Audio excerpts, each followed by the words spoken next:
Hello everybody, I'm BonOakley and welcome back to Are They Viable, a series where I look at a certain group of weapons to find which of them are the most viable in the game known as Hat Simulator 2. In this video I will be continuing with everyone's favourite pyromaniac with his or her secondary weapons. So the first weapon of the day will be... There's not much to say about the shotgun, to be honest. I mean, it's a very decent weapon to use for enemies who are out of range of the flamethrowers.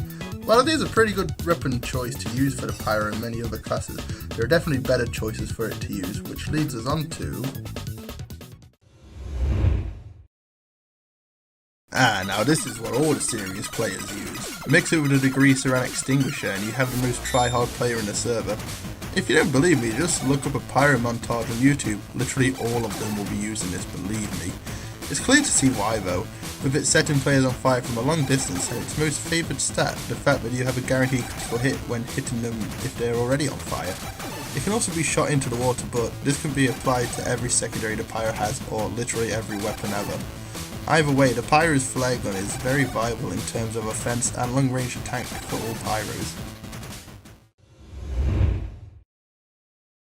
Okay, so the detonator is an interesting weapon for a lot of reasons. It's basically like the flare gun, however due to its name you can detonate the flare to damage nearby players but with less damage done.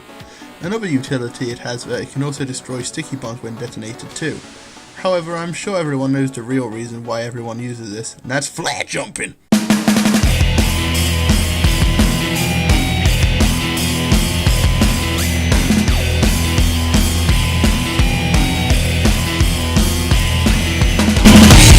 Yeah, it's pretty neat. This weapon does come with its downsides though, as it only deals mini crits rather than full crits on burning players. Another one is that it makes the user have a 50% explosion self-damage vulnerability plus a 25% damage penalty, so be more careful around demomen and soldiers when you equip this. No, not that one, no!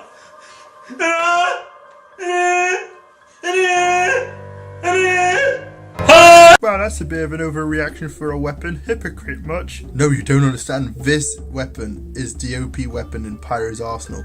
While you need skill with a flare and good aiming skills, this weapon is just air blast, shoot, insta-kill. That's the reserve shooter in a nutshell.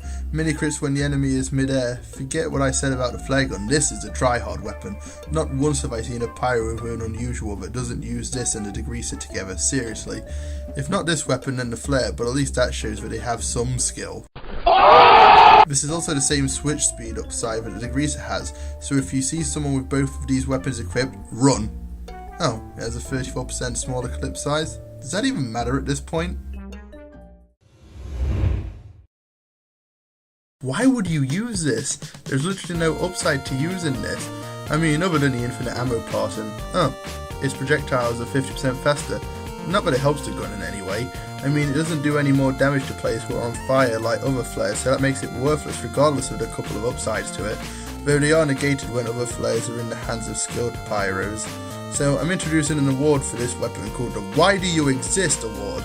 Congrats on being the first ever weapon to receive this prestigious award. May Valve bless us in the next update so that it could actually be useful in some way. Okay, so this weapon is somewhat useful in a number of situations. While yes, it does grant the player a minus 35% damage penalty and a minus 35% self-damage force penalty, it has many utilities such as flare jumping, but not as well as the detonator. It can also literally be shot anywhere near an enemy to set them on fire, which is great for people who can't aim very well. It's also great for setting multiple people on fire, as if you hit the enemy with a flare, it will fall to the ground where it can ignite enemies who are close to it. It also has guaranteed mini crits and increased knockback on enemies who are already on fire. Overall, this is a pretty decent flare gun that has plenty of uses than just dealing damage. So the panic attack is sort of weird. On the one hand, it's pretty good for enemies further away, just like the stock. However, its main gimmick doesn't help with this when it's active. When you have less health, the more the bullet spreads, so you'll be less accurate and be better off running up to them, in which case, why don't you just use a flamethrower or melee weapon? But if you like switching up a bit, then the 50% faster reload time, 50% faster deployed time, and 30% faster fire rate does make it a decent choice. However, you'll have to anticipate what your enemies will do, as you need to hold the shells in the gun until you're ready to fire. So many of the flare guns, and dare I say the reserve shooter, is a better choice than this. Though if you want to use it, I'm not stopping you. Hell, I really like this weapon, so don't let me stop you from using this. Keep in mind this is only related to the Pyro, so this will most likely change with the other classes that can equip it.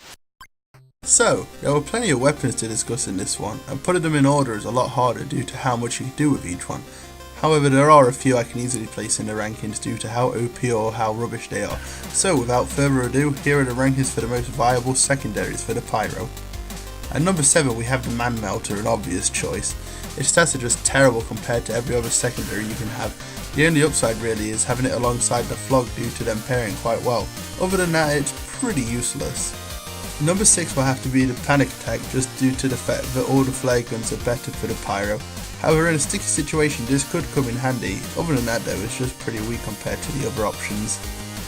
Number 5 would have to be the stock shotgun. This weapon can come in handy when you have people running through the flames, especially more than the last two equips, as you don't have to wait to load your shots or aim perfectly, though it doesn't really have the same effect as the flare gun, so it stays pretty low down in the rankings.